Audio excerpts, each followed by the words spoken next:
La parole est à Madame Isabelle Le Callennec.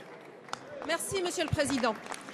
Ma question s'adresse à Monsieur le ministre des Finances. Elle n'est pas polémique, elle appelle juste une réponse concrète. Une réponse qui intéresse la ministre des collectivités locales, puisqu'elle concerne plus de 1000 communes, de droite comme de gauche, celles qui ont souscrit des emprunts dits toxiques. Depuis jeudi, la situation financière de ces communes s'est dangereusement aggravée suite à la décision de la Banque nationale suisse d'abandonner le taux plancher de conversion de sa monnaie. Les maires de ces communes sont, de fait, dans l'incapacité totale de faire face aux intérêts de leurs dettes et de construire un budget crédible.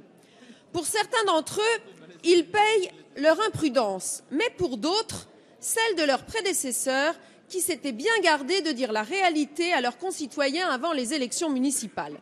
Je pourrais prendre plusieurs exemples, dont celui de notre collègue Sylvain Berrios, député maire de Saint-Maur, mais pardonnez-moi, j'en prendrai un au hasard en Ille-et-Vilaine, à Bru, 18 000 habitants. Le taux d'intérêt d'un prêt de 4 millions contracté en partie en francs suisses a bondi en quelques jours de 15 à 27%. Résultat, 1 million d'euros de frais financiers à rembourser et une indemnité de sortie de ce prêt littéralement asphyxiante, comprise entre 11 et 15 millions d'euros. Alors un fonds de soutien d'1,5 milliard a été dégagé en faveur des collectivités concernées. Avant même d'être consommé, il n'est déjà plus à la hauteur des sommes colossales qui sont en jeu à la suite de l'envolée du franc suisse. Les collectivités ont jusqu'au 30 avril pour émarger à ce fonds.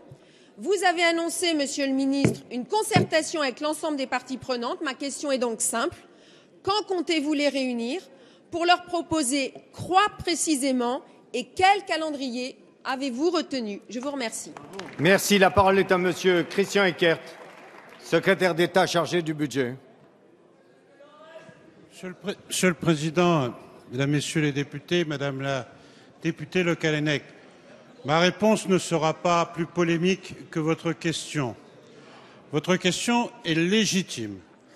Elle concerne 1 millier environ de collectivités et plusieurs dizaines d'hôpitaux qui, eux aussi, ont souscrit ou se sont vus fourguer, pardon de cette expression familière, des emprunts dits toxiques. Il est difficile d'ailleurs de faire la part des choses entre ceux qui l'ont fait en responsabilité, en connaissance de cause, et ceux qui ont été abusés essentiellement par un organisme bancaire, pas un seul, mais essentiellement par Dexia.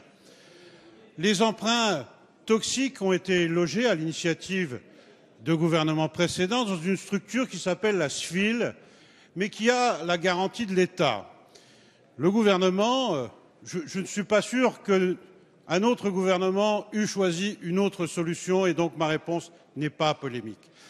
Le gouvernement a mis en place, vous l'avez dit, un fonds de soutien d'1,5 milliard sur 10 ans, alimenté d'ailleurs à parité entre l'État et les organismes bancaires, l'ensemble des organismes bancaires.